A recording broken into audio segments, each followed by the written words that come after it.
أولا يجب التأكيد على أن تجربة المغرب مع الحكومة الإلكترونية بدأت منذ بضع سنوات، لكن مع انطلاق استراتيجية المغرب الرقمي 2013 اعتمدت كركيزة من الركائز الأساسية. بعد ذلك بطبيعة الحال منذ الدورة الأولى ديال دجنبر 2010 إلى حدود الآن يمكن أن نقول عموما أن ما تم إنجازه هو إنجاز في مستواه جيد. ثم في هذه المرحلة بالضبط الترتيب العالمي لتدير الأمم المتحدة سمح للمغرب أن ينتقل تقريبا بحوالي 48 مرتبة، وهذا بطبيعة الحال شيء أساسي، دليل على أن المغرب في هذه المرحلة استطاع أن يرصد عدد من الإيجابيات في مجال الحكومة الإلكترونية.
Le passage à l'e-administration est un des grands défis et chantiers que l'État doit relever. Pour nous, c'est un chantier majeur dans le cadre de l'environnement des affaires et surtout, c'est un chantier majeur pour l'amélioration de la compétitivité des entreprises. Les trois axes principaux qui sont très importants pour nous, c'est rapprocher les citoyens à l'administration. Donc, pour nous, ça devient une administration de proximité pour les entreprises et pour le citoyen. C'est rationaliser les échanges. L'e-gov, c'est aussi de la décentralisation, donc désengorger les établissements donc à ce niveau-là et déconcentrer, dématérialiser les échanges. C'est aussi un moyen de lutter contre la corruption et c'est aussi surtout l'équité et l'égalité de traitement pour les entreprises et les citoyens. Nous avons des pistes nouvelles sur lesquelles nous devons travailler qui sont très importantes. Pour nous, l'identifiant fiscal est très important parce qu'à travers l'identifiant, on va avoir la traçabilité des entreprises et aussi tout ce qui est publication et statistiques. Le e-gov, c'est aussi un outil important pour la prise à la décision de l'investissement. e-gov apporte une contribution significative, aussi bien pour l'attractivité pour les investisseurs, qu'ils soient marocains ou étrangers, que pour la compétitivité des entreprises déjà installées. Des exemples de ce qui a été fait déjà pour les entreprises, par exemple tout ce qui est déclaration douanière, tout ce qui est déclaration et paiement des taxes, tout ce qui est déclaration et paiement des charges sociales, la CNSS, le registre de commerce qui est consultable aujourd'hui en ligne. Il y a deux types d'améliorations. Il y a une amélioration, je dirais, structurante, à mon sens, qui est celle de cesser d'utiliser les entreprises comme coursiers entre les différentes administrations. Deuxième amélioration, c'est plus dans le rythme, dans le tempo. Je pense que e-gov, effectivement, regroupe un certain nombre d'initiatives extrêmement intéressantes et la nouvelle dynamique permettrait certainement de donner beaucoup plus de visibilité et beaucoup plus de sujets concrets sur la table et orientés pour qu'on parle non plus de service public, mais de service au public.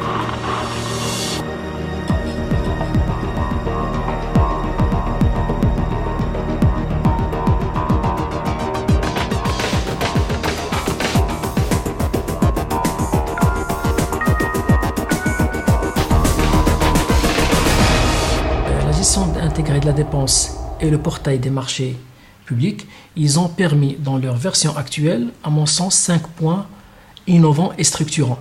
un accès mutualisé à une plateforme sécurisée, une transparence en termes d'accès à l'information. Le troisième point, et non des moindres, c'est la réduction des délais de traitement. Le quatrième, c'est une organisation et une structuration du processus de la dépense chez l'ordonnateur. Et le dernier, c'est tout simplement un renforcement du rôle de tout un chacun, ordonnateur, trésorier, comptable et j'en passe. Je pense qu'il est nécessaire à ce stade de développer et d'élargir le périmètre d'intervention de JIT. Donc en intégrant cette espèce de verticalité dans la gestion de la dépense publique chez l'ordonnateur. Ça, c'est le premier point. Le deuxième point, c'est développer une couche décisionnelle qui permet d'apprécier au mieux l'efficacité et la pertinence de la dépense publique.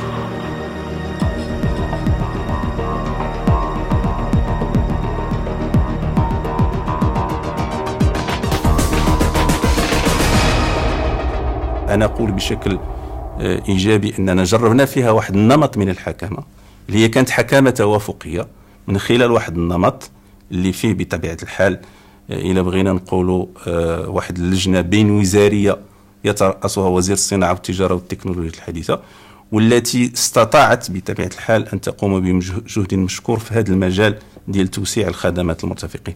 لكن المرحلة المقبلة نحن نحتاج إلى أن نرفع من مستوى الحكامة ومن مستوى تدخلها لكي تكون قادرة أولا على أن تنفذ عدد من المشاريع وأن تكون لها السلطة التحكيمية في عدد من المشاريع. لكن الأساسي بالنسبة إلينا هو أن نرفع كما قلت من مستوى هذه الحكامة حتى تكون حكامة تدخلية تحكيمية تستطيع بطبيعة الحال أن ترفع من مستوى نفاذ الحكومة الإلكترونية في المجتمع المغربي. وهذا أعتقد المرحلة المقبلة هي مرحلة جيدة بالنسبة لهذا المجال.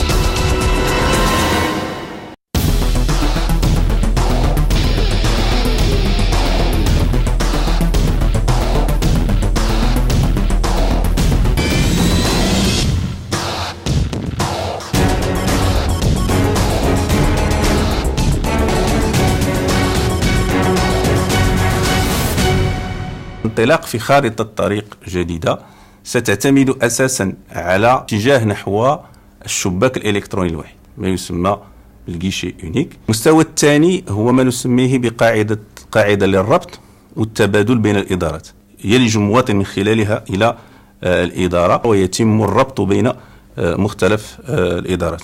المستوى الثالث تشاركية في مجال التجهيزات والموارد ما يمكن أن نسميه بالفرنسية لا ميتواليزاسيون بين مختلف الإدارات، وهذا بطبيعة الحال سيسمح بترشيد النفقات وترشيد الجهود ونوع من النجاعة والفعالية أكثر.